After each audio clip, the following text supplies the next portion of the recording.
Hai sahabat Katolik, kembali lagi bersama saya Ruben Gombos. Saya mahasiswa dari Sekolah Tinggi Pastoral Kateketik Santo Yohanes Rasul Jayapura. Saya angkatan 2021, sekarang semester 3. Pada kesempatan ini, mata kuliah pengantar katekesi audiovisual, saya ingin mensosialisasikan tugas dan tanggung jawab kepengurusan kepemudaan OMK. OMK itu Orang Muda Katolik. Langsung saja kita langsung masuk di materi. Tugas umum kepengurusan OMK adalah yang pertama, menjalankan seluruh fungsi teknis organisator dalam kelompok, mengundang rapat, memimpin rapat, melaksanakan keputusan rapat, melancarkan jalannya kegiatan dan program kelompok. Yang pertama. Yang kedua, mengingatkan, menyemangati, dan menggerakkan partisipasi kelompok dalam setiap kegiatan dan pembinaan secara optimal. Dan yang ketiga yaitu menjalin kebersamaan dan kerjasama dengan kelompok atau organisasi, instansi lain terkait program kelompok. Dan yang terakhir, keempat, adalah menyusun program kerja tahunan yang menjawab masalah dan kebutuhan kelompok, melaksanakannya dan mengevaluasinya. Itu tugas umum.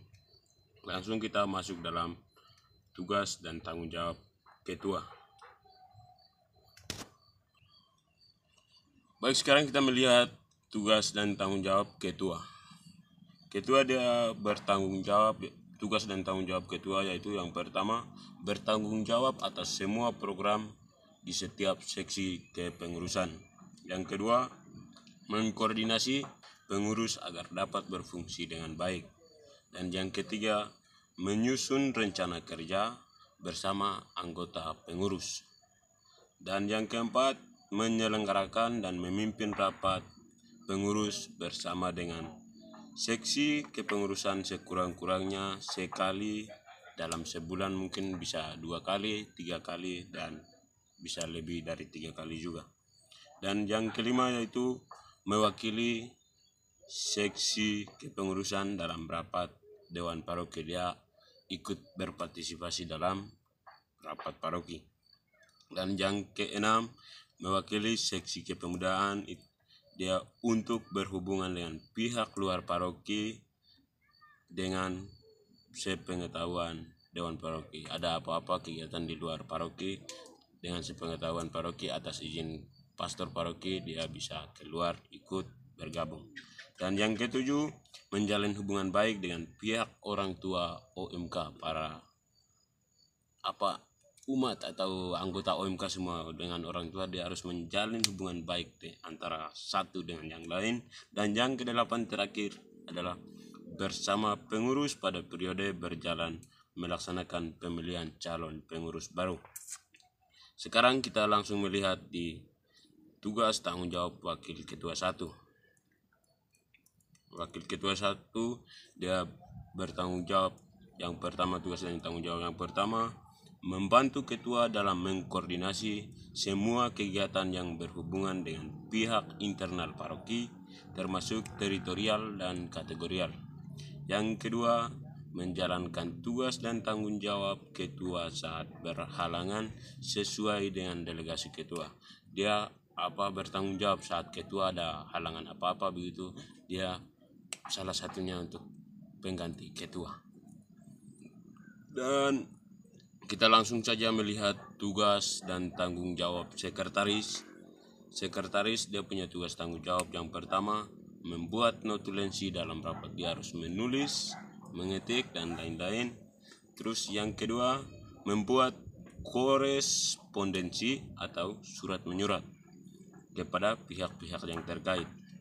Yang ketiga, menginventaris semua sarana dan prasarana yang dimiliki oleh si kepemudaan, misalnya perlengkapan olahraga, teater, dan sebagainya. Pokoknya alat-alat yang ada untuk inventaris orang muda, dia bertanggung jawab apa ya, begitulah pokoknya dia mendatai semua alat-alat yang ada itu. Terus yang keempat terakhir yaitu memelihara dan membuat arsip. Semuanya itu dijadikan arsip. Dia harus pelihara dengan baik supaya barang-barang milik yang bersama inventaris barang OMK punya itu bisa berguna sekarang, besok, dan selanjutnya itu masih ada begitu. Terus yang kedua, yang berikut adalah tugas dan tanggung jawab bendahara.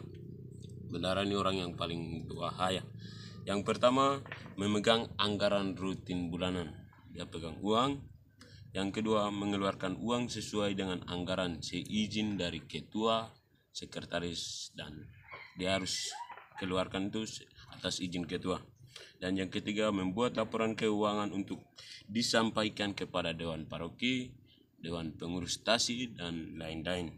Yang keempat, bersama dengan ketua mengetahui atau memberi paraf proposal dalam kepanitiaan. Terus yang kelima, bidang pengembangan. Ini yang seksi yang kelima, seksi pertama, seksi yang pertama yaitu bidang pengembangan kapasitas. Dia punya tugas tanggung jawab yang pertama adalah melakukan penelitian dan pengembangan OMK, kemudian mempublikasikan hasil penelitian tersebut dengan seizin ketua. Yang kedua, menyelenggarakan pelatihan termasuk kaderisasi. Dia membuat kegiatan dan lain-lain tuh seksi ini yang bertanggung jawab, seksi pengembangan kapasitas. Dan yang keempat, mendampingi pengurus OMK wilayah, lingkungan, kategorial untuk pengembangan kapasitas OMK. Dan yang terakhir, menjadi pusat informasi mengenai data OMK.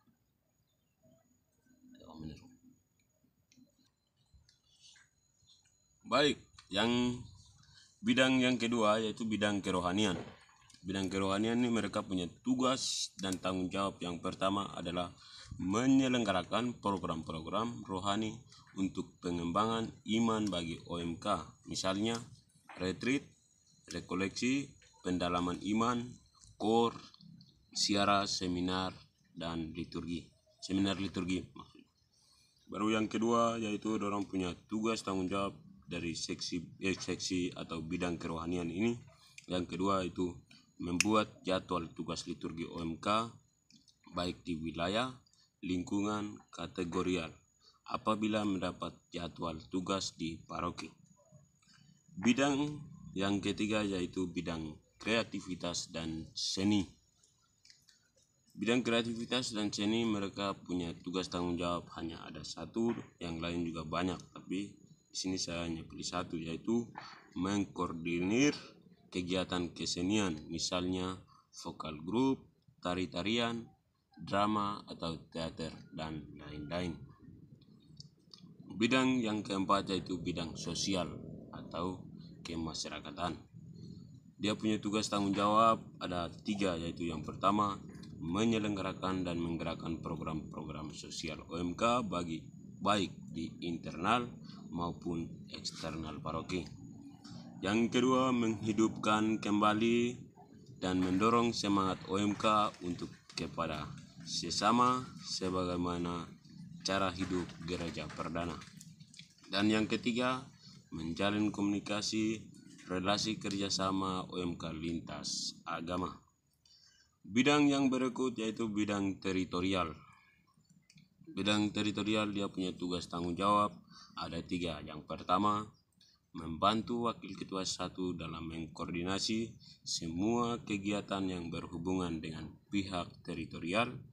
Dan yang kedua, menjalin hubungan baik dengan pengurus wilayah atau lingkungan, pengurus OMK dan orang tua dalam wilayah dan lingkungan.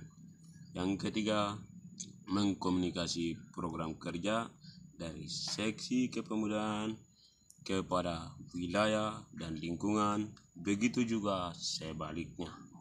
Sebaliknya maksudnya lingkungan ke wilayah begitu. Baik, bidang yang berikut itu bidang kategorial, tugas dan tanggung jawab bidang kategorial. Yang pertama, membantu Wakil Ketua 1 dalam mengkoordinasi semua kegiatan yang berhubungan dengan pihak kategorial.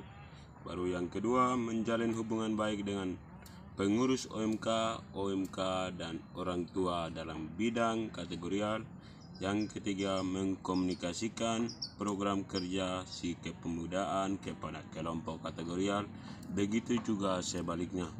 Dan yang keempat, mendorong anggota kelompok kategorial untuk berpartisipasi secara aktif dalam kegiatan di paroki, wilayah, dan lingkungan. Bidang yang berikut yaitu bidang olahraga.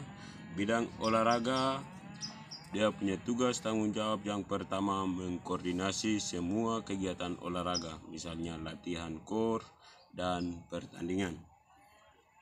Dan bidang yang berikut yaitu bidang humas. Bidang humas dia punya tugas tanggung jawab yang pertama adalah memberikan informasi seputar SIE Kepemudaan Orang Muda Katolik kepada semua pihak melalui media komunikasi yang ada.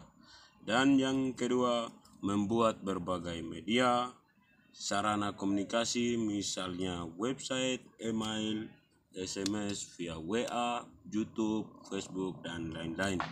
Yang ketiga, membuat sarana informasi yang terkait dengan pengembangan relasi antar OMK, misalnya perjodohan, lowongan kerja, dan lain-lain.